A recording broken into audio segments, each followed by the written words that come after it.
اللہ تعالیٰ نے بہت سے عراقی علاقے جو ہے وہ فتح کروا دیے ہیں. وہاں پہ مسلمانوں کا ایک اچھا ہولڈ ہے. بہت ساری کھانے پینے کی اشیاء میسر ہیں. اب بھی کوئی تیار نہیں ہوا. چوتھے دن جو سب سے پہلے تیار ہوئے اس جنگ کے لیے وہ ابو عبید بن مسعود ثقفی تھے. ابو عبید بن مسعود ثقفی نے سیدنا عمر رضی اللہ عنہ کی آواز پہ لبیک کہا اور ان کے بعد پے در پہ لوگ شامل ہوتے گئے. حضرت ابو عبید کے بعد جنہوں نے سب سے پہلے سیدنا عمر کی آواز پہ لبیک کہا وہ تھے سلیت بن قیس انصاری رضی اللہ عنہ. اور انہوں نے یہ بھی کہا اے امیر المومنین، اہل فارس آج تک شیطانی انداز سے بلبلاتے رہے ہیں. میں نے اپنے آپ کو اور ان تمام افراد کو جو میرے قبیلے سے تعلق رکھتے تھے اللہ تعالیٰ کی رضا کے لیے وقف کر دیا ہے. حضرت سلید کے اس گفتگو کا مسلمانوں کے دلوں پہ اتنا گہرا اثر ہوا کہ وہ اہل فارس کے خلاف جو ہے وہ جہاد میں شرکت کے لیے نہ صرف تیار ہو گئے بلکہ سیدنا عمر رضی اللہ عنہ کو یہ درخواست دینے لگے کہ وہ کسی مہاجر یا انصاری صحابی کو سپہ سالار مقرر کر دیں. حضرت عمر رضی اللہ عنہ نے اس کے جواب میں کچھ یوں فرمایا کہ اللہ کی قسم میں اس منصب کا اس شخص کو اہل سمجھتا ہوں جس نے میری آواز پر سب سے پہلے لبیک کہا. اگر سلید جنگی معاملات میں جلد باز نہ ہوتے تو میں انہیں تمہارا امیر مقرر کر دیتا، لیکن اب ابو عبید امیر اور سلید وزیر ہوں گے. پھر لوگوں نے جو ہے وہ ان کی تائید کی اور جس طرح سے حضرت عمر نے فرمایا اس بات کو تیار ہو گئے. ایک روایت یہ بھی ہے کہ انہوں نے حضرت عمر فاروق رضی اللہ عنہ نے جو ہے وہ حضرت ابو عبید کو سپہ سالار مقرر کر دیا. اور کیونکہ وہ صحابی نہیں تھے تو لوگوں نے آپ سے سوال کیا کہ اپنے کسی صحابی کو سپہ سالار مقرر کیوں نہ کیا؟ تو انہوں نے فرمایا میں نے اس آدمی کو امیر مقرر کیا جس نے سب سے پہلے جہاد کی حامی بھری. بلا شبہ تم اس دین کی نصرت میں مقتدم ہو، لیکن ابو عبید نے پہلے پہل کی تھی. پھر سیدنا عمر نے ابو عبید کو بلایا اور انہوں نے تقوی اختیار کرنے اور مسلمانوں کی بھلائی اور خیر خواہی کی وصیت فرمائی. انہوں نے بہت سے احکامات، بہت سی نصیحتیں جو ہیں وہ ابو عبید کو دیں. سیدنا عمر نے ابو عبید ثقفی کو جو نصیحتیں کی تھی ان میں بہت سی چیزیں تھیں، جیسے کہ سب کی باتوں کو غور سے سننا، جنگ میں کوئی جلد بازی نہ کرنا، ہر معاملے پہ بہت زیادہ غور کرنا، محتمل مزاجی سے رہنا. اور یہ بھی کہا کہ میں سلید کے مقابلے میں تمہیں اس لیے امیر مقرر کر رہا ہوں کیونکہ سلید جلد باز ہے. اگر وہ جلد باز نہ ہوتا تو میں اسے سپہ سالار مقرر کرتا. سیدنا عمر نے اور بھی چیزیں کچھ اس طرح فرمائی کہ تم ایسی سرزمین کی طرف جا رہے ہو جہاں مکر و فریب، دھوکہ، خیانت اور تکبر پایا جاتا ہے. تم ایسی قوم کی طرف جا رہے ہو جو برائیاں کرنے پر دلیر ہے، انہیں سے برائیاں آتی ہیں اور وہ لوگ خیر اور بھلائی سے ناواقف ہیں. تم غور و فکر کر لو کہ وہاں کیا رخ اختیار کرو گے. اپنی زبان کی حفاظت کرو، راز افشا نہ کرو. رازدان وہ ہوتا ہے جو ہر حال میں راز کو راز ہی رکھے، بس صورت دیگر وہ رازدان نہیں ہوتا. حضرت ابو عبید ثقفی کو وصیت کرنے کے بعد سید عمر نے سب سے پہلے حضرت مسنہ بن حارث رضی اللہ عنہ کو کہا کہ وہ عراق کی طرف پہلے کوچ کر جائے اور ان کے پیچھے ابو عبید جو ہے وہ ان سے آ کے ملیں گے. حضرت مسنہ بن حارثہ کو وہ لوگ بطور فوج دیے گئے تھے جنہوں نے ارتداد سے توبہ کر لی تھی، یعنی کہ پہلے وہ وہاں تھے اور اس کے بعد مسلمان ہوئے. اور پھر حضرت مسنہ بن حارثہ کافی تیزی سے بڑھتے ہوئے جس مقام پر پہنچے اس مقام کا نام تھا حیرہ. حضرت عمر فاروق رضی اللہ عنہ جو ہے وہ مسلسل جنگ کی نگرانی فرما رہے تھے اور پے در پہ جنگی مدد کو روانہ کرنے کے احکامات بھی فراہم کرتے رہتے تھے. ٹوٹل جو انہوں نے سٹارٹ کیا تو 7,000 کا اسلامی لشکر جو ہے سب سے پہلے عراق کی طرف روانہ ہوا. سیدہ عمر رضی اللہ عنہ نے ابو عبید کو لکھا کہ وہ خالد بن ولید کے آنے والے لشکر کو بھی عراق کی طرف روانہ کر دے. تو ابو عبید نے ہاشم بن عتبہ کے زیر کمان 10,000 کا لشکر تیار کیا اور اسے بھی آگے کی طرف بھیج دیا. سیدنا عمر نے جریر بن عبداللہ کی زیر قیادت 4000 کا لشکر اور عراق کی طرف روانہ کیا، جو کوفہ میں جا کے ٹھہر گیا۔ یعنی کہ پورا کا پورا اسلامی لشکر جو ہے عراقی سرحدوں تک پہنچ گیا۔ جب اہل فارس کو اس بات کا پتا چلا کہ اتنا بڑا اسلامی لشکر، اہل فارس کو جب یہ پتا چلا کہ وہ پوری سرحدوں پہ پھیل چکا ہے، تو اس کے بعد انہوں نے یہ سوچا کہ کس طریقے سے جو ہے وہ ہم ان کو زیر کریں۔ اب اہل فارس کے اس وقت کے جنگ اندر کے حالات بھی بالکل خراب تھے۔ اہل فارس نے کیا کیا کہ انہوں نے بوران بن کسرا کو امیر چن لیا اور اپنے پہلے امیر کو خود خود قتل کر دیا۔ بوران نے جیسے ہی وہ تقپردن بن فرق کو سونپ دیے اور بعد میں جو ہے وہ بادشاہت اہل کسرا کو لوٹا دی۔ اب رستم کیونکہ علم اچھا یہ کہا کہ 10 سال تمہارے پاس ہے، 10 سال میں فارس کو کھڑا کرو اور 10 سال بعد میں تم سے جو ہے وہ یہ پورا فارس واپس لے لوں گا، جو جو تم نے علاقے فتح کیے ہوں گے۔ رستم کیونکہ اہل نجوم کا ماہر تھا، لوگوں نے سے پوچھا کہ 10 سال جب تم فارس پہ راج کرو گے اور پھر جب تم فارس کو اتنا بڑا کرو گے، جب تم اتنی فتوحات کرو گے، اس کے بعد جو ہے تم کیسے فارس واپس کر دو گے؟ تو رستم نے کہا کہ یہ جو بوران ہے وہ ان 10 سالوں میں مارا جائے گا، اور یہ بھی کہا کہ اس کے اس تمام چیزوں کا جو مقصد ہے، اس کا یہ تخت حاصل کرنے کا مقصد لالچ اور سرداری کی محبت ہے۔ جیسے ہی یہ سب ہوا تو سب سے پہلے جو ہے جو مارکا 13 ہجری میں پیش آیا وہ مارکا نمارق کے نام سے جانا جاتا ہے۔ یہ مارکا جو ہے وہ حضرت ابو عبید بن مسعود ثقفی کے خلاف محاذ جنگ تھا، اور اسلامی لشکروں نے جو ہے وہ اس طریقے سے کیا، مطلب اسلامی لشکروں نے اس میں بہت ہی ڈٹ کے مقابلہ کیا۔ اہل اہل فارس کو جو ہے دراصل انہوں نے یہ سوچا کہ حضرت ابو عبید کو ڈرا دیا جائے اور انہیں خوفزدہ کر دیا جائے، تاکہ وہ اہل فارس کے خلاف جتنی بھی کامیابی یا مدد حاصل کرنا چاہتے ہیں ان کا خواب ادھورا رہ جائے۔ ہوا یہ کہ انہوں نے اہل فارس نے پوری کی پوری سلطنت کی طاقت جو ہے وہ ان کے خلاف جمع کی، لشکروں کو منظم کیا اور مسلمانوں کو 3 سے 4 طرف سے گھیر لیا۔ انہوں نے اس کے علاوہ جو سوڈان کے کسان تھے ان کو بھی اس بات کے لیے مجبور کیا کہ وہ مسلمانوں پر حملہ آور ہوں، اور تمام اپنے کارندے جو ہے وہ آبادیوں کی طرف بھیجے تاکہ آبادی کا تمرد جو ہے وہ حملے کی تیاری کرے۔ اہل فارس نے جابان کو سپہ سالار تھا، فرات کے نشیبی علاقے بہکاس کی طرف اور نرسی کو کسکر کی طرف روانہ کیا۔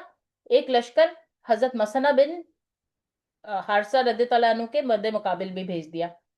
جب حضرت مسنہ کو اس بات کا علم ہوا تو انہوں نے کیا کیا کہ وہ فوراً محتاط ہو گئے، اور محتاط ہونے کے بعد انہوں نے کیا کیا کہ ابو عبید اور حضرت مسنہ نے خفان نامی جگہ پہ اپنے خیمے لگائے، اسلامی لشکر کو ترتیب دیا، اور اس کے بعد یہ والا مارکا پیش آیا۔ اس مارکے میں بڑی زبردست خون ریزی ہوئی، ایسی لڑائی ہوئی کہ لوگ دیکھتے ہی رہ گئے، مگر مسلمان اس ہمت سے لڑے کہ اہل فارس کو شکست ہو گئی۔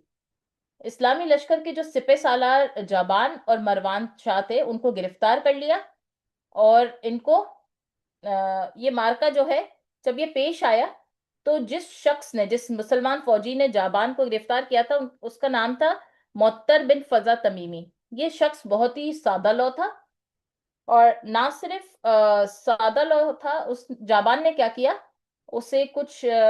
جابان نے اسے دھوکہ دیا، اسے کچھ فدیہ دیا اور اسے جان کی امان حاصل کر لی۔ دوسرے مسلمانوں نے جب جابان کو پہچان لیا اور قید کر لیا، تو اس کو قید کر کے حضرت ابو عبید کے پاس لے گئے۔ ابو عبید نے اس طرح جواب دیا کہ میں اس بات سے ڈرتا ہوں کہ ایسے آدمی کو قتل کروں جسے ایک مسلمان پناہ دے چکا ہے۔ ہم سب مسلمان ایک جسم کی مانند ہے، اگر کسی ایک پر کوئی ذمہ داری عائد ہوتی ہے تو یکساں طور پر یہ ذمہ داری سب پر ہے۔ لوگوں نے کہا یہ